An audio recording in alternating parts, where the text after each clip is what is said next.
Hello, everybody. My name is Brian Lawlor. I'm Site Director for GBHI, the Global Brain Health Institute at Trinity College Dublin. And it's a great pleasure to welcome you here to the Atlantic Fellows for Equity in Brain Health Applicant webinar. So we have over 250 people from 46 countries registered. I just want to let you know that this webinar is being recorded. And if you want to ask questions, could you put your questions into the Q&A? The chat function is not working. So, as I said, a very, very warm welcome to you. So, before we start, I just want to acknowledge one man who unfortunately died there in October of last year. This is Chuck Feeney. So, Chuck Feeney was the founder of the Atlantic Philanthropies, and really, without Chuck Feeney, the Atlantic Fellows for Equity and Brain Health program would not be here today. Now, Chuck Feeney was famous for having said, "I have one idea that never changed in my mind, that you should use your wealth to help people." So he was an Irish-American philanthropist, and his last big bet was to fund these equity-focused Atlantic Fellowship programs. So there are 7 Atlantic Fellows programs that have one common purpose: to create fairer, healthier, and more inclusive societies.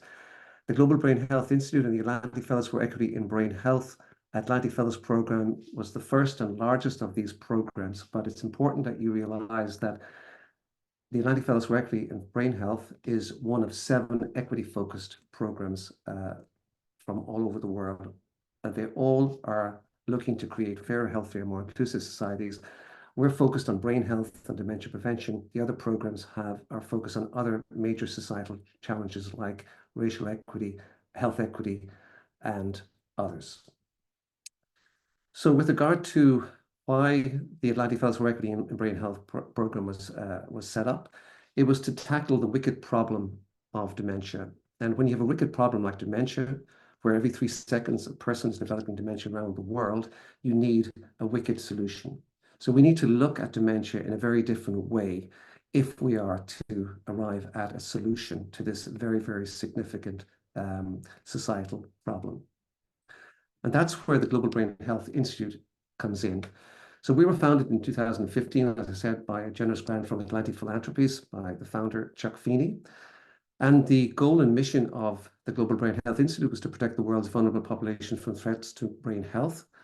We're very much focused on brain health across the life course. Dementia occurs late in life, but we want to focus right across the life course because many of the determinants of dementia occur much earlier than late in life. And many of the determinants of dementia and poor brain health are social. They're socially determined and related to inequities.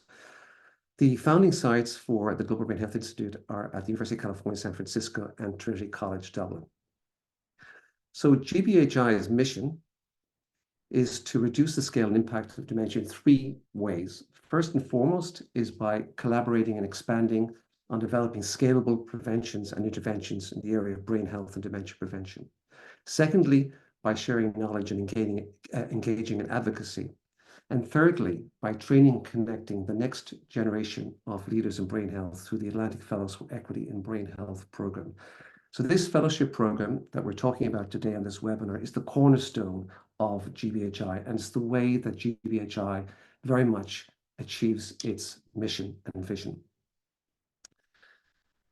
We've been operating since 2015, and over the last number of years, you can see that we have fellows, over 250 fellows located in over 50 countries all over the world. So who are the Atlantic Fellows? Well, the Atlantic Fellows are early to mid-career professionals, and they come from diverse disciplines, professions, backgrounds, skill sets, and perspectives. So we believe very, very strongly that we need to take a transdisciplinary and interdisciplinary approach to develop new solutions for the wicked problem of dementia. Now, a few words about the program structure.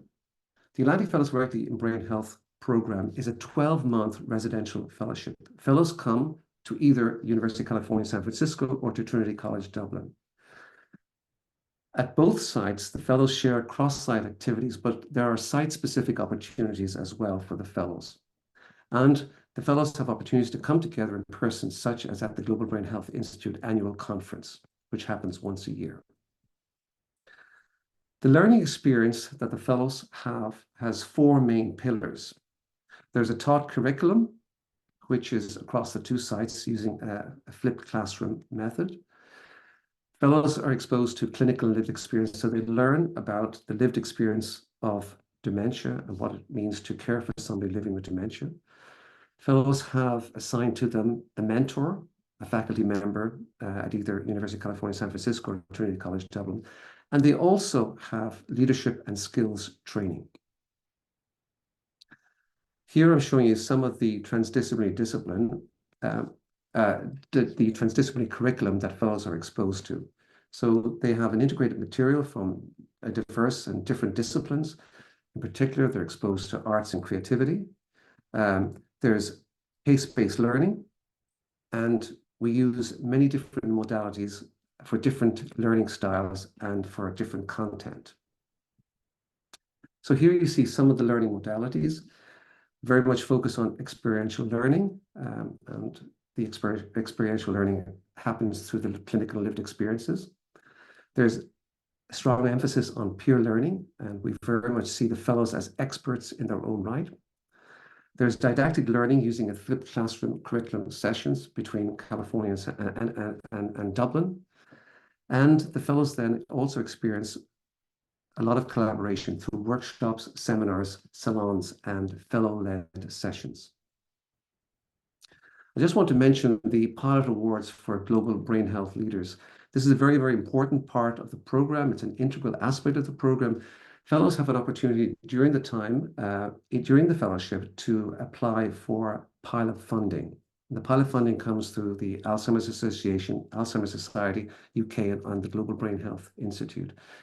And this is funding to carry out small-scale pilot projects or activities or studies that the fellow can do on return to their home country.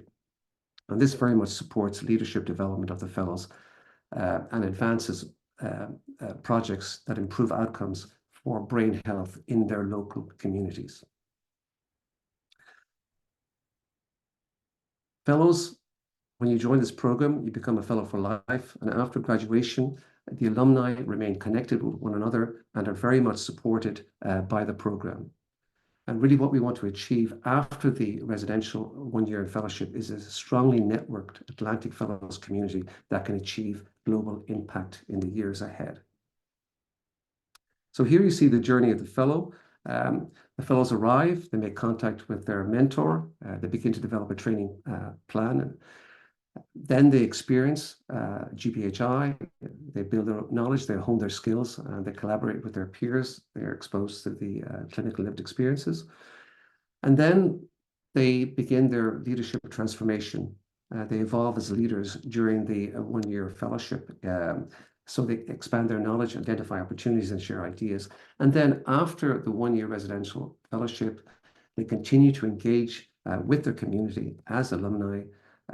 They build their career, and they also nurture others in mentorship. And ultimately, through the network community, we hope that the fellows together will help change the world, make a difference for people living with dementia. Just want to mention some additional brain health equity opportunities. The Fondation Alzheimer provides funding for French citizen clinicians to be part of the Atlantic Fellows for Equity and Brain Health program. And also, there are opportunities to apply for US postdoctoral scholars if you're a US citizen or a US resident. This is a 2 to 3 year postdoctoral fellowship at the University of California, San Francisco. And during the second year of that fellowship, people are encouraged to apply to the Atlantic Fellows for Equity and Brain Health program proper. But if you want further information about these additional brain health equity opportunities, visit www.gbhi.org/apply. So thank you very much. We will now get into some discussion with some of our fellows, where you'll hear about the experience of fellows at both Dublin and San Francisco and then after that, there will be an opportunity for you to ask some questions.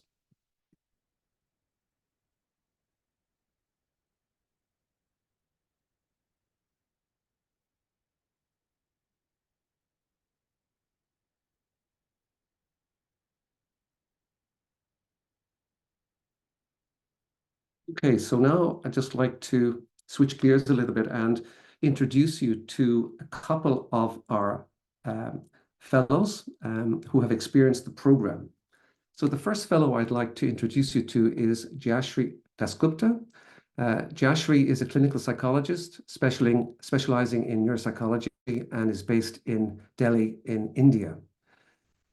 As a co-founder of Samvedna, a senior care and as an Atlantic Fellow, she develops culturally appropriate dementia and mental health care models.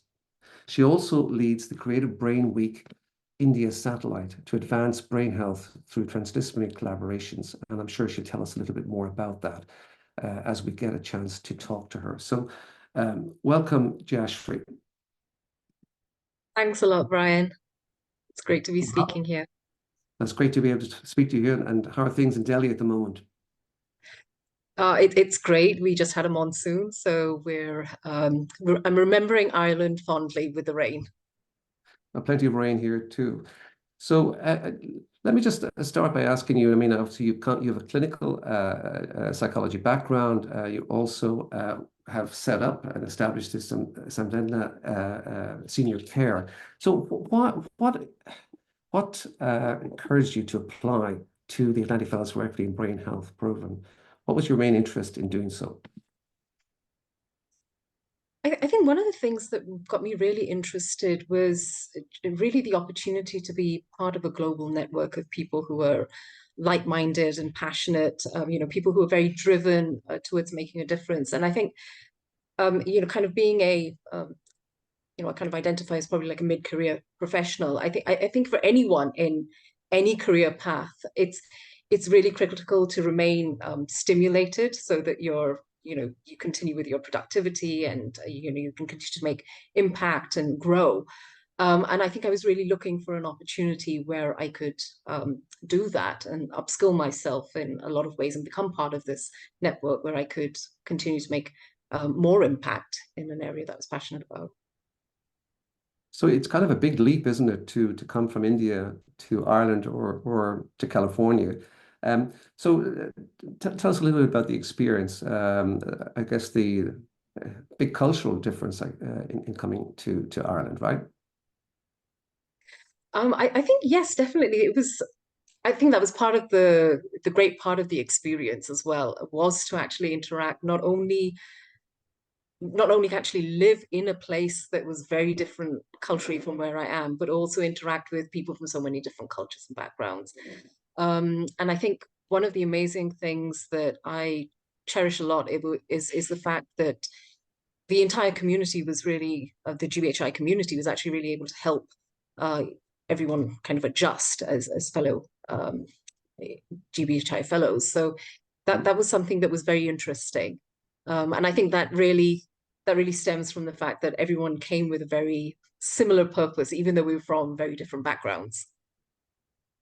So when you joined the Atlantic Fellows for Equity in Brain Health, you must have had some ideas about change, what you wanted to do, what you wanted to how you wanted to transform it, and what you wanted to do when you went back to India. So tell us a little bit about that. What were your thoughts, first of all, when you were coming here? What did you think you would learn?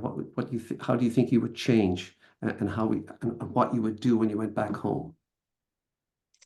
So I know one of the things that was asked of in the application was to actually write a project that you had in mind. And I remember at that time I had been doing a lot of work with caregivers in India of people living with dementia, and thinking about how we could provide a support to them in a place where there is really very little systematized support from the health system.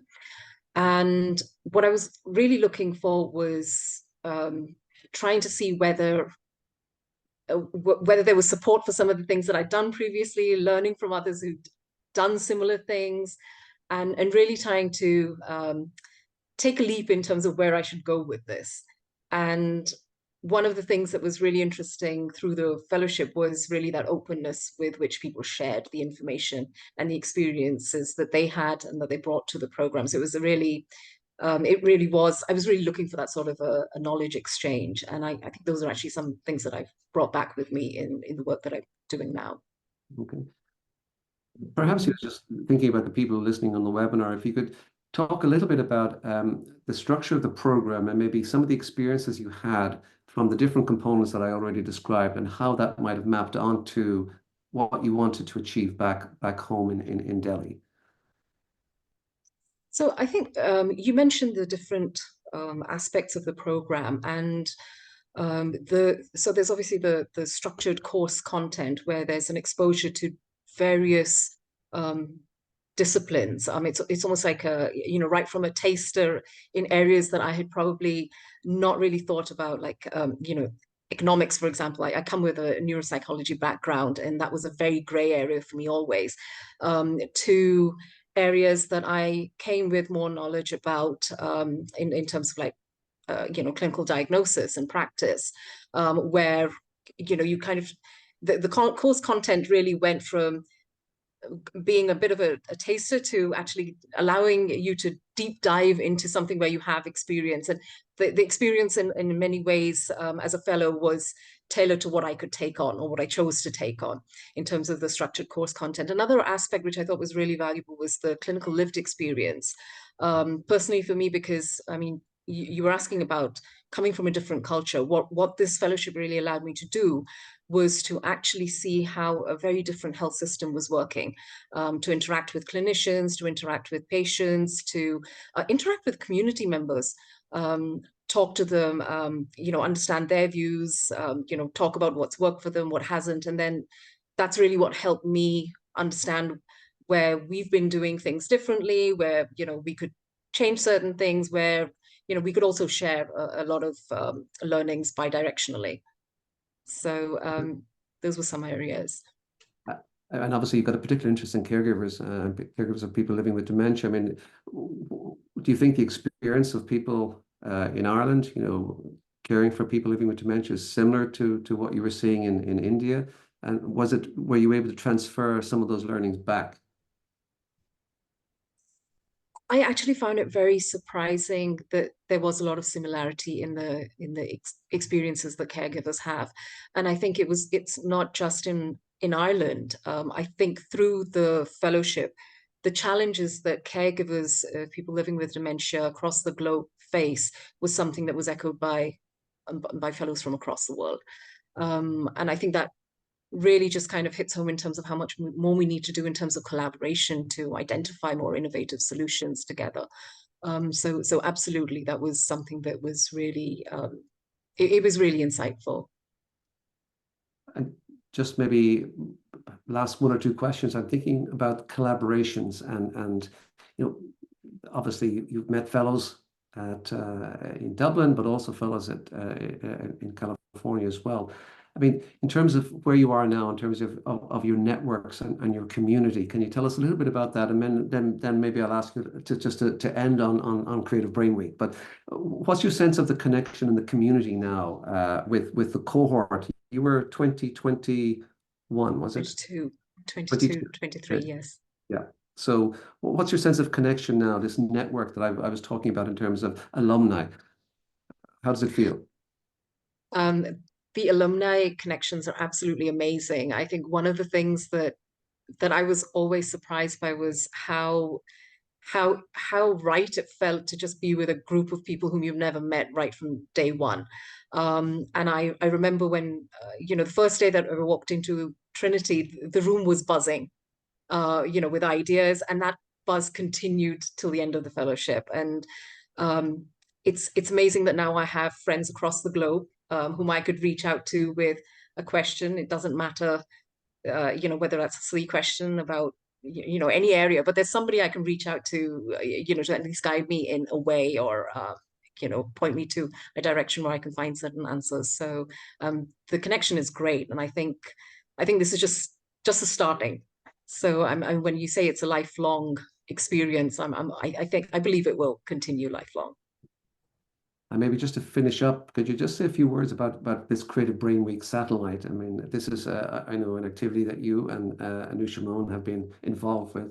Could you say a few words about that to give the people on the webinar a flavor of what's happening in terms of creativity and brain health? Yeah, one of the really interesting things about the fellowship was just the opportunity to interact with people from varied disciplines, particularly the creative arts. And so I had an opportunity to interact with, writers, musicians, filmmakers, people who I probably wouldn't have interacted with as a clinician, even though I have, we kind of like worked with the arts at Samveda and through my work in India. But what was really interesting was to actually see how, the Creative Brain Week, where it's I mean, there's a lot of details online, but it's a mix of scientists, creative artists, people from disciplines, multidisciplinary backgrounds coming together to just talk about brain health and share ideas on things that need to be done going forwards. And this year we did a satellite event in India with the aim of trying to get together different stakeholders from different disciplines and start this conversation about how we can look at creativity in the arts as a resource for brain health in India. So that was very exciting. And it's, I'm happy to say we now have a small network of enthusiastic people that I'm looking forward to and hoping will drive this agenda further. Okay. Well, thanks so much, Jayashree. It's wonderful to speak to you, and congratulations on all the work that you're doing. Okay, so now I want to introduce our second fellow, and our second fellow is Yared Zewde, and Yared is a neurologist. He's head of neurology at Addis Ababa University in Ethiopia, and as an Atlantic Fellow, he focuses on improving dementia care in Ethiopia by promoting awareness and using digital technologies to help people with dementia. His vision is to reduce stigma and enhance the quality of life for dementia patients by improving access to specialist care and supporting caregivers. And he's doing phenomenal work in this regard in Ethiopia. And he was a member of the 2021 cohort, and he undertook his fellowship at the University of California, San Francisco.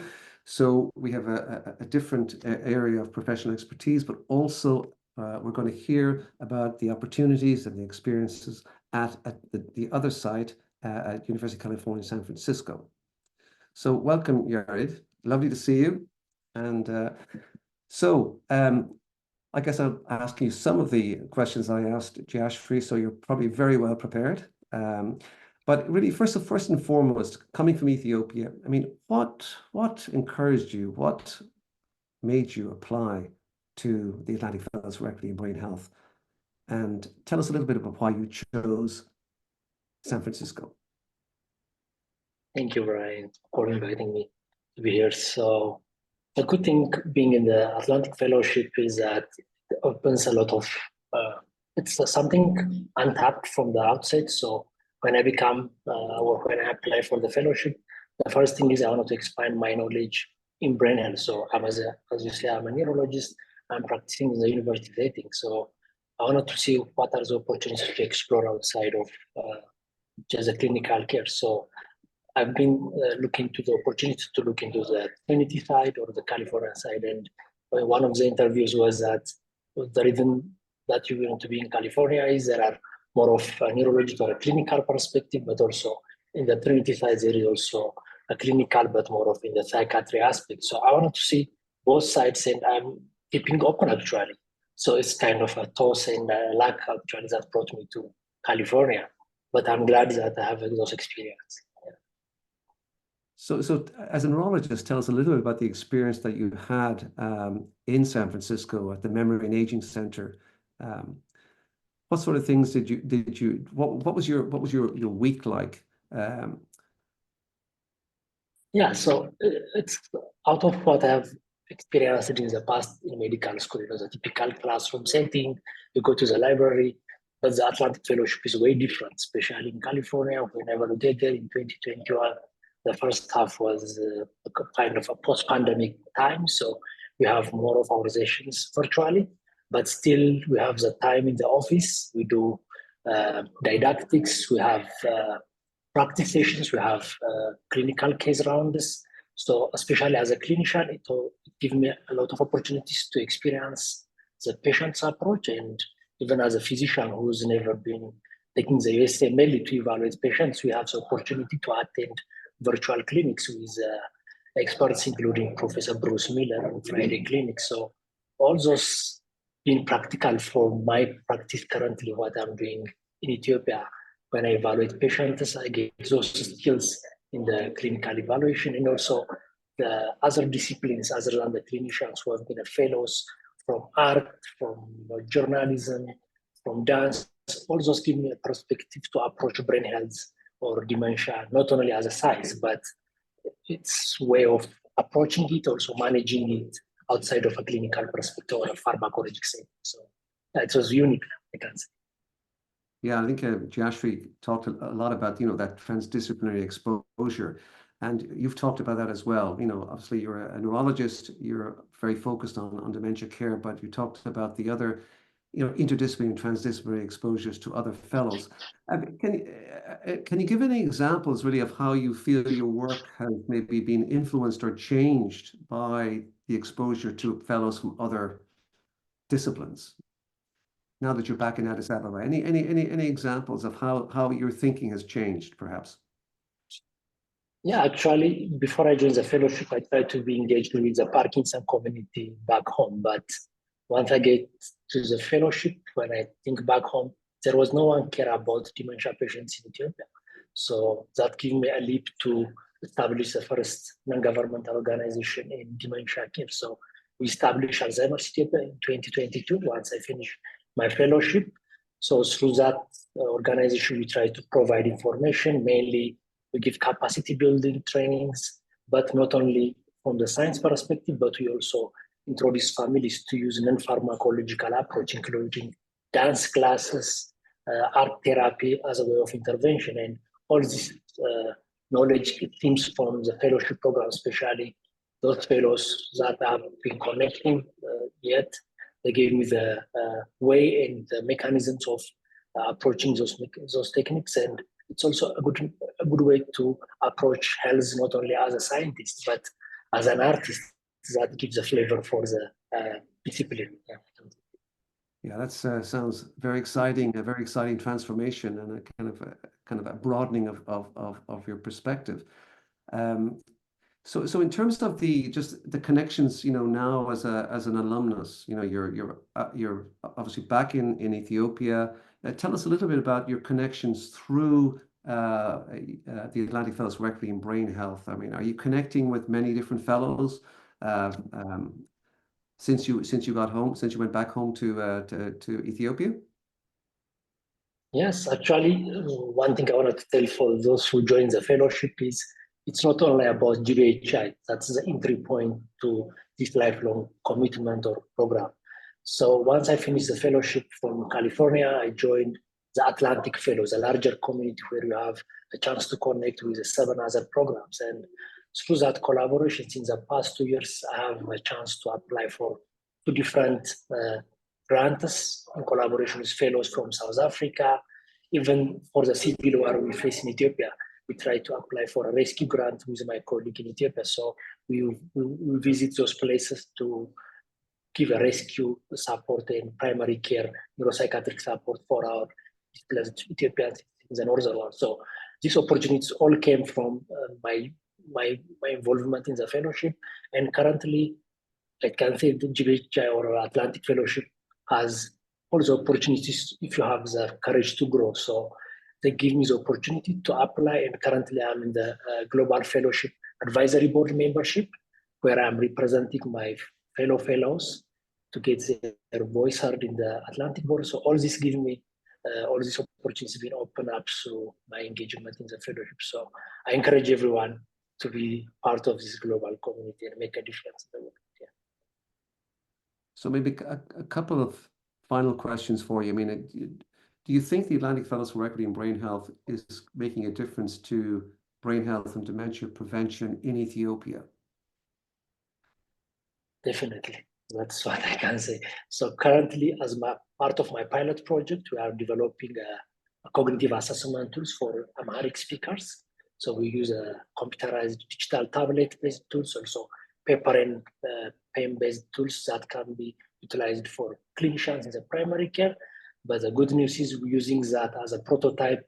We apply for another NIH grant and we secure a relatively bigger grant with our executive director of GBHI, Victor Valcor. So I think bringing GBHI make a difference on my clinical practice, but the larger and the bigger impact is on my patients and my students, and the difference is visible. Yeah. That's great, Yared. So just again, congratulations to you on the wonderful work that you're doing as an Atlantic Fellow, and long may it last and continue with the collaborations. So I think now we're going to move to the Q&A, and I see that there are some questions there in the Q&A. And I guess Yared and Jayashree, if you will stay with me, and perhaps because some of these questions may be directed at you. Okay, so let's start the Q&A. So maybe this is a good question, maybe for Jayashree to start with, and then we could ask for some input from Yared. So what does a usual day look like for a fellow? What kind of tasks are expected? So that's a difficult question. There's no such thing as a usual day at GBHI, but Jayashree, give it a go. Yeah, that's a tough one to answer. I think the straight answer would be there's some structure, and the reality is that there's you can put into your day as much as you would like to get out of it. So there's there's an outline where there's we do have certain structured learning sessions which are cross-site, where we have interactions with the fellows from UCSF and using the flipped method that Brian, you were mentioning, which is more the formal teaching aspects. There's a lot of material that you look at. You can self-paced learning kind of things. And that's the structured part of it. There's the the clinical lived experience part of it, which is it comes at different fixed. It's again a particular period of the fellowship which differs for each fellow, and then there's a lot of things that fellows kind of developed and started to do based upon their own interests. So those opportunities kind of developed and kind of like emerged across the fellowship. Plus there was a lot of other informal, more like optional things that we could get involved with. A lot of information about that. There was so much happening at Trinity, so many other exciting seminars, etc., that we could go attend. And Creative Brain Week was a part of it. We have of course the leadership retreat and things like that. But yeah, I don't think that's a great answer. But it's there's some structure to your day, but there's a lot of it, a lot of time for you to actually plan things that you would like to start thinking about, things that you would like to do once you go back and kind of interacting with other fellows to brainstorm and develop ideas, really. Just one point to notice that also is an 8-hour time difference between Dublin and San Francisco. So that does limit the times where people can be in the flipped classroom. But that, as Jayashree says, is Tuesdays and Thursdays is usually the flipped classroom time, which is dedicated together. And there are other times when people can interact. But as Jayashree, it's a lot of it is a lot of the program is you develop your own program with your mentor, and you have your own learning goals and objectives. And that's achieved during the year. That is monitored, but there is a significant degree of flexibility. So Yared, is there anything you want to add to Jayashree's comments about the usual day? Yeah, I can't share what Jayashree wanted to explain. That this is a bit difficult because one, this is not a typical classroom session we expect, as been doing in the past in medical school or maybe undergraduates. but the fellowship has a structure, so we know that there is a timeline of what's expected over the year, and it helps us always to think about our pilot project, how to shape the idea through the time we interact with the mentors. But I can say the main or the interesting part of the fellowship is those informal communications you have with the fellows, the faculties, the staff of the GBHI, and even the UCSF. Sometimes we face patients who teach you very unique experience. I've never saw those patients afterward, but those clinic sessions give you a way forward. That would be a big lesson if you have a good observing guy. So the interaction is very immense, and I suggest everyone to use all their sense organs to appreciate the program. So we have a good time, and also there was a fun moments actually that you want to also to cherish, that the fellowship is not just something go and just learn, but you just have also build friendship, have those intimate moments with fellows, that this could be a lifelong commitment. Now I've been keeping in touch with the fellows from all over the world. That gives you a sense that GBHI is a home for all those lifelong partnerships. So yeah, I appreciate that in the program. Great. So another question is, what considerations must one make in choosing the host institution? Well, one consideration, the most important thing is to get on the website and have a look and see what Trinity and what UCSF provide. That's really, really important because you get a sense of, because they are different, different countries, different setups. But so that depending on your interest and your background, I think you will be able to make a determination based on looking at the website. But I guess maybe just from Yared's and Jayashree's experience, do you want to say anything about what stands out for you with regard to the host institution? Maybe Yared, do you want to start? Do you say many comments in terms of advice to people who are choosing, let's say UCSF is where you were? Yeah, so when I say UCSF, the main advantage is that most of the faculties are neuroscientists or cognitive neurologists, so that gives me a plus for my background. So in the clinical case discussions and the rounds, that's look familiar for me. Maybe there might be different experience in the Trinity side. So if you are more interested to see the clinical or the neurology aspect of brain health or dementia, I suggest UCSF is the best option. That's what my experience. And Jayashree, any comments? Yeah, I think looking at the website was the way that I went about it, and looking at the kind of work that the faculty is doing, which was amazing, and of course the role of the mentor is great because you get an opportunity to actually interact with the faculty through the fellowship. I think also, for women who are applying and for, people with families, I think personally, I do want to say this, that, it's a year out of your life, and, you do also need to take your personal life into consideration. So for me, the time difference made a lot of difference as well, because I knew that it would be easier for me to remain connected with my family whilst I was doing the fellowship. So I just wanted to make a mention of that as well. Yeah, that's really, really important, and we do take that in consideration, and it's really, really important for people. It's a huge decision. It's a big move to come to Dublin or to San Francisco, and you need every support you can get to do it. There's a lot of cultural adaptation. There's a lot of support here in California, but still, it's a big decision. So what consideration, so is there a space for professionals interested in brain conditions different from dementia, for example, stroke and traumatic brain injury? The answer to that is simply yes, absolutely yes. These are all important regarding brain health, and at both Dublin, San Francisco, no question, but plenty of opportunities to explore stroke, TBI, and other brain health conditions. Here's a question, I think, for Jayashree and for Yared. Curious about the mentoring aspects of the fellowship and how it has helped fellows with their long-term career.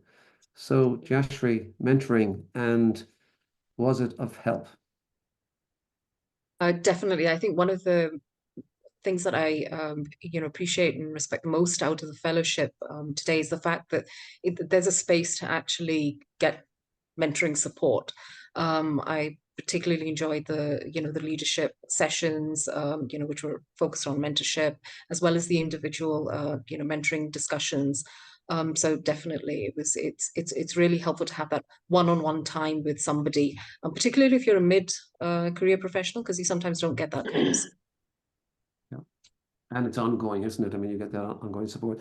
Yared, what's your experience about the mentoring? What would you add? Yeah, as I said earlier, so the mentorship is not staying while you are also a fellow, but it will continue when you become an alumni. So as one of my experience, we've been interacting with Victor Valcor. He was one of my mentor, and we are still engaged in different perspectives. And recently we got awarded with a new grant.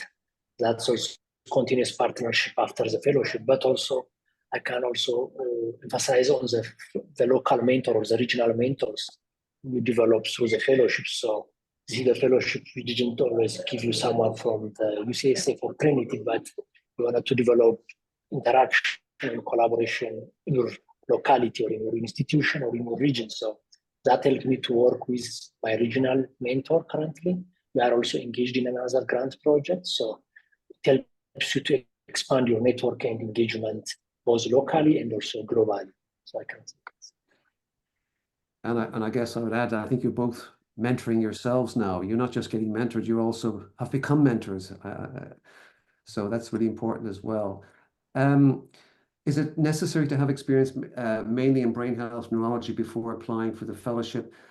I guess what's important really is a passion and an interest in the area of brain health and dementia prevention. I mean, people come from all sorts of disciplines, so it's not neurology, psychology. I mean, people are coming from arts, humanities, engineering, architecture, but they may not have had a lot of exposure to brain health dementia prevention, but they must be passionate about that, about arriving at solutions and taking a transdisciplinary approach.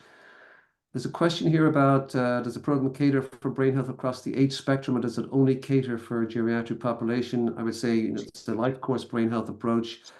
So we have people interested in conditions across the life course that traumatic brain injury could happen in younger people. Looking at child brain health, for example.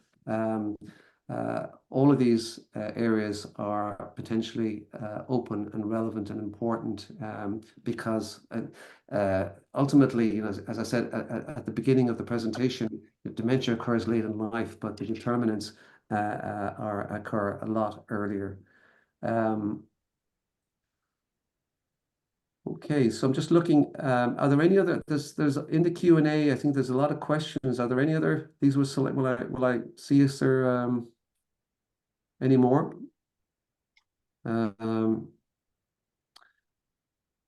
Is there an age range within which people apply for this particular fellowship? Well, we're looking for people who are early to mid-career. So people really should be, if you're coming from an academic background, people should have completed their training, let's say in let's say in neurology, or from people who have done a PhD, they would obviously have completed their PhD and perhaps be at the postdoctoral level. So we're looking for early to mid-career professions. I'm just thinking can I just ask how are we doing for just a time check from Niall, or how are we doing time-wise, or from Winnie?